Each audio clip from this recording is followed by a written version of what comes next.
तो आज के दिन में जो भारत की स्टैंडिंग है पूरी दुनिया के अंदर, वो एक बिल्कुल ऐसे राष्ट्र की है जो एक इक्वेशन चाहता है पूरी दुनिया के मुल्कों में, चाहे वो ग्लोबल साउथ हो, चाहे हमारा अपना रीजन हो, साउथ एशिया का रीजन हो, चाहे इंटरनेशनली हो। हम आज के दिन में किसी की दादागिरी नहीं सहते हैं।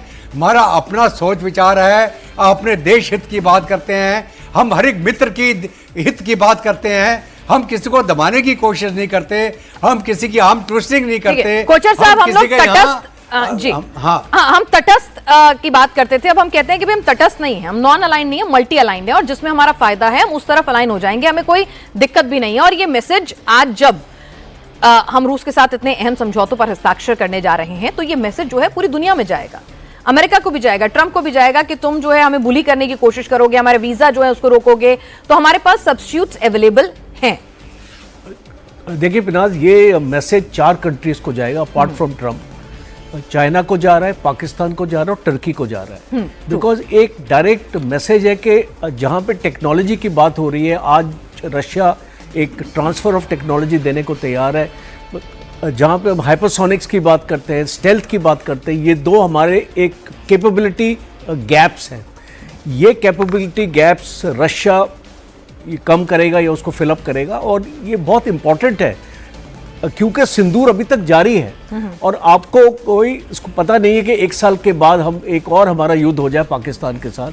तो ये जो सैटेलाइट की कैपेबिलिटी भी है, जैसे बाइडू सैटेलाइट है चाइना का, 45 सैटेलाइट्स का कॉन्स्टलेशन है, 24/7 उसने भारत को मॉनिटर किया था सिंदूर में। तो ये उस टाइप का सिस्टम हमको भी चाहिए। और जब मैं चेयरमैन इसरो से बात कर रहा था लास्ट मंथ, तो he was telling me something is happening. तो ऐसा लगता है कि जल्दी ही भारत के पास इस टाइप की कैपेबिलिटी भी आई। देशों में जब संदेश की बात करते हैं, तो मुझे जानना यह है कि जब पीस की बात यहां बैठकर प्रधानमंत्री नरेंद्र मोदी ने कही और पूरी दुनिया को एक संदेश दे दिया, तो ट्रंप इस वक्त क्या कर रहे होंगे? उन्होंने तो बड़ी कोशिशें की कि सारा क्रेडिट उनको मिल जाए, उन्होंने बड़ी कोशिशें की कि कैसे ना कैसे करके किसी ना किसी पर दबाव बनाकर बस इस युद्ध को रुकवा दें और उनके नाम के आगे ये जुड़ जाए कि उन्होंने रूस और यूक्रेन का युद्ध रुकवाया है। जब यहां भारत क्लियर एंड लाउड कहता है कि हम शांति के पक्षधर हैं, हम न्यूट्रल नहीं है, तो उनकी बॉडी लैंग्वेज अब क्या कह रही होगी? देखिए, बॉडी लैंग्वेज खुद परेशान होंगे क्योंकि वो नहीं चाहते हैं किसी युद्ध शांति हो। वो एक्चुअली वो जो जिस डिप्लोमेसी को खेल रहे हैं 1945 को, वो मोदी और पुतिन की जोड़ी ने उसे उखाड़ फेंकी है।